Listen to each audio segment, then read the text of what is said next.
तो आज हम 12th क्लास की फिजिक्स से ही चैप्टर नंबर 3 का न्यूमेरिकल नंबर 12 कंप्लीट करेंगे।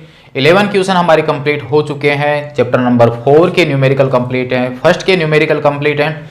सभी की प्लेलिस्ट बनी हुई है, वहां से आप कंप्लीट कर सकते हैं। देखते हैं क्वेश्चन नंबर 12। क्वेश्चन नंबर 12 है कि किसी पोटेंशियोमीटर की व्यवस्था में यानी किसी विभव मापी की व्यवस्था में 1.25 वोल्ट विद्युत वाहक बल का एक सेल है जिसके लिए संतुलित लंबाई 35.0 सेंटीमीटर पर प्राप्त होता है। क्लियर।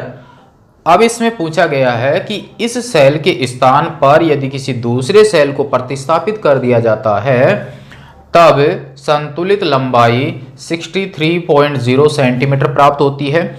तो यहां पर जो दूसरा सेल लगाया गया है उसका विद्युत वाहक बल कितना होगा, ये हमें ज्ञात करना है आज के क्वेश्चन में।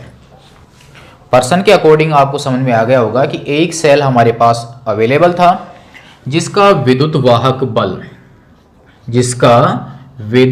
बल हमारे पास में अवेलेबल है। तो प्रथम जो सेल लगा हुआ है उसके विद्युत वाहक बल को मैं E1 से दर्शा देता हूं और उसकी वैल्यू हमारे पास में है 1.25 वोल्ट।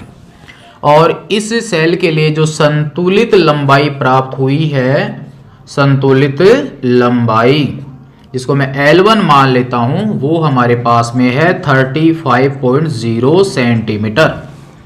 अब इसमें पूछा गया है कि उस सेल की जगह यदि दूसरा सेल लगाते हैं तब संतुलित जो लंबाई आएगी उसको मैं L2 मान लेता हूं और उसकी वैल्यू 63.0 सेंटीमीटर है।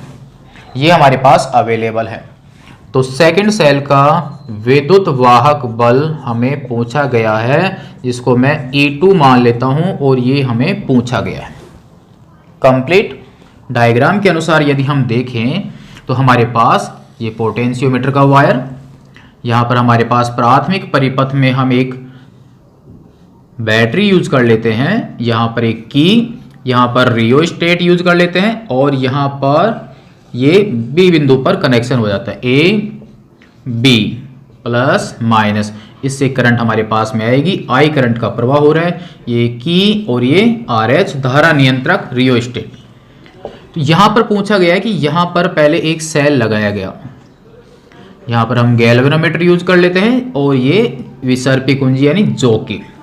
तो ए से ये जो बिंदु आपके पास में आ रहा है यहां से लेके यहां तक की जो संतुलित लंबाई फर्स्ट में L1, जब हम यहां पर E1 विद्युत वाहक बल का सेल यूज करते हैं तब के लिए L1 का मान 35.0 है।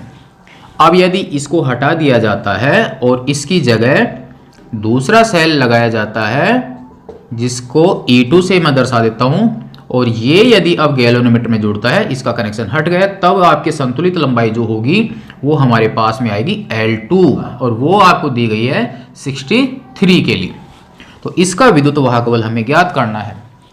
तो पर्सन के अकॉर्डिंग आपको समझ में आ गया होगा कि हमारे पास यहाँ पर दो सेल हैं, दोनों के लिए संतुलित लंबाई आ रही है। तो दो सेलों के विद्युत वाहक बल की तुलना करके हम इसका मान ज्ञात कर सकते हैं। यानी विभव मापी के दो ही अनुप्रयोग हमारे पास में, सेल का आंतरिक प्रतिरोध ज्ञात करना और दो सेलों की तुलना।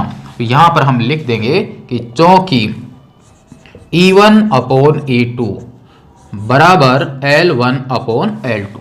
बिल्कुल आसान है, ज़्यादा हार्ड नहीं है। हमें E2 ज्ञात करना है तो E2 जाएगा ऊपर वज्र गुणन के हिसाब से। तो E1 इंटू L2/L1 बराबर E2। यहाँ से हमारे पास E2 बराबर E1 की वैल्यू 1.25 इंटू L2 की वैल्यू 63.0, L1 की वैल्यू 35.0। यहाँ से E2 बराबर 1.25 इंटू यहाँ पर 63 और यहाँ पर 35। आपके डिवाइड होता है तो कर लीजिए आप यहाँ से। तो 7 5 जा 35 और 7 9 जा 63। यहाँ पर आ गया हमारे पास 9। यहाँ से आप चाहें तो और डिवाइड कर सकते हैं, यहाँ से पॉइंट को हटाइए तो 125/100 इंटू 9/5। तो 125 जो है वो 5 से डिवाइड होगा, देखिए हमारे पास।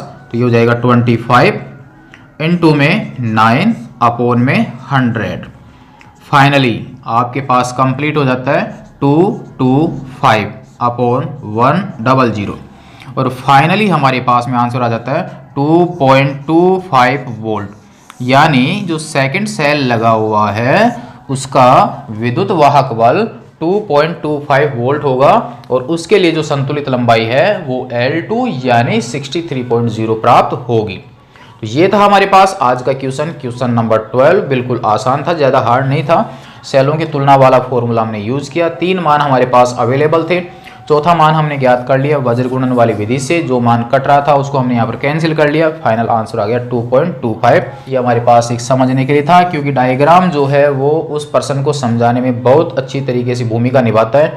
इसलिए पर्सन के अकॉर्डिंग आप एक डायग्राम जरूर क्रिएट कर लीजिए और उसके अनुसार आप उसको कंप्लीट कर सकते हैं। तो यहाँ तक आप इसको नोट कर लीजिए। और प्यारे विद्यार्थियों, यदि आपके क्वेश्चन कंप्लीट हो रहे हैं तो अन्य दोस्तों को भी आप शेयर कीजिए ताकि उनका भी क्वेश्चन कंप्लीट हो सके। और चैनल को सब्सक्राइब कर ही लीजिए ताकि इससे आगे आने वाली वीडियो आपको प्राप्त हो सके। देखेंगे नेक्स्ट भाग में क्वेश्चन नंबर 13। तब तक के लिए धन्यवाद।